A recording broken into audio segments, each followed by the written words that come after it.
राज्यातील शासकीय धान्य गोदामातून हमालीचे काम व रोजगार अबाधित ठेवण्याची मागणी. धुळे जिल्हा हमाल कामगार संघटनेचे आंदोलन.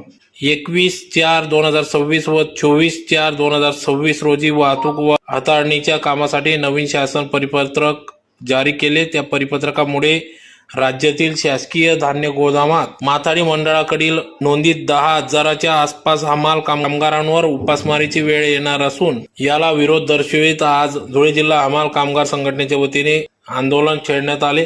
ज्यात प्रामुख्याने शासन निर्णयामुळे राज्यातील शासकीय धान्य गोदामातील काम पूर्णतः बंद होणार असून राज्यातील 10,000 हमालांवर उपासमारीची वेळ आहे तशी वेळ येऊ नये त्याकरिता शासनाने शासकीय गोदामातील हाताळणुकीचे काम व वाहतुकीतील हाताळणीचे काम माथाडी मंडळातील नोंदीत हमाल कामगारांकडून करण्यात यावे. औरंगाबाद खंडपीठाने दिलेल्या आदेशानुसार शासकीय गोदामातील मजुरी व लेवीसह रक्कम कंत्राटदाराने माथाडी मंडळात जमा करावे. राज्यातील शासकीय धान्य गोदामातील कामांची थकीत मंजुरी व लेवी रक्कम कंत्राटदाराने त्वरित माथाडी मंडळात भरणा करावा. राज्यातील शासकीय धान्य गोदामातील हमालांना महागाई निर्देशांकानुसार फरक व वाढ मिळाली पाहिजे. राज्यातील शासकीय धान्य गोदामातील हमालांना शासनाने नागरी सुविधा देण्याचे करावे.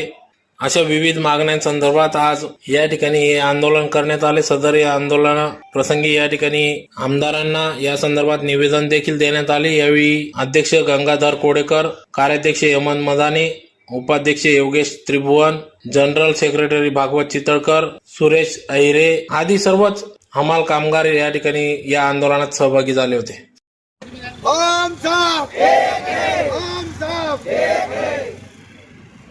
माथाडी बोर्डाचे कामगाराला काम, माथाडी बोर्डाचे कामगाराला काम, हम सब.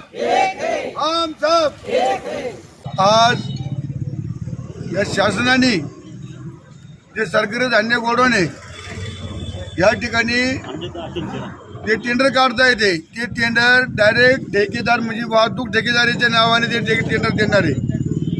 त्या वाहतूक ठेकेदाराला टेंडर दिल्यानंतर जे आमचे जे हमाल आज धान्य गोडाऊनमध्ये काम करतो, आम्ही गेले 25, 30 वर्षापासून आम्ही धान्य गोडाऊनमध्ये काम करतो. पण त्या हमालावर आज जवळजवळ या धुळे जिल्ह्यामधून 300 हमाल यांच्यावर आज उपासमारीची वेळ आल्याशिवाय राहणार नाही.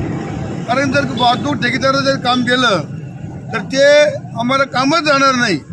त्यामुळे आमच्यावरती उपासमारीची वेळ येऊ नये म्हणून आज आम्ही धरणं आंदोलन करीत आहोत. दुसरी गोष्ट अशी जे महागाई निदर्शन ते आमच्या हमाला आजपर्यंत मिळालेलं नाही, ते आमच्या हमालाला मिळावा. तिसरी गोष्ट अशी की आमचे 10 तारखेच्या आतमध्ये आमच्या माथाडी बोर्डातून पगार झाले पाहिजेत. हे पगार आमचे दोन महिने आमचे पगार होत नाही. ते महिने पगार आमचा 10 तारखेच्या झालं पाहिजे. आणि हे जर काही सरकारने याचा निर्णय नाही घेतला तर आम्ही आता ते तात्पुरतं आम्ही 25 आणि 26 हे 2 दिवस धरणं आंदोलन करीत आहोत. जर कधी सरकारने 26 पर्यंत निर्णय नाही घेतला तर 27 तारखेपासून धुळे जिल्ह्यातील संपूर्ण धान्य गोडाऊन सरकारचे हे बंद राहतील याची कृपया सरकारने नोंद घ्यावी ही विनंती.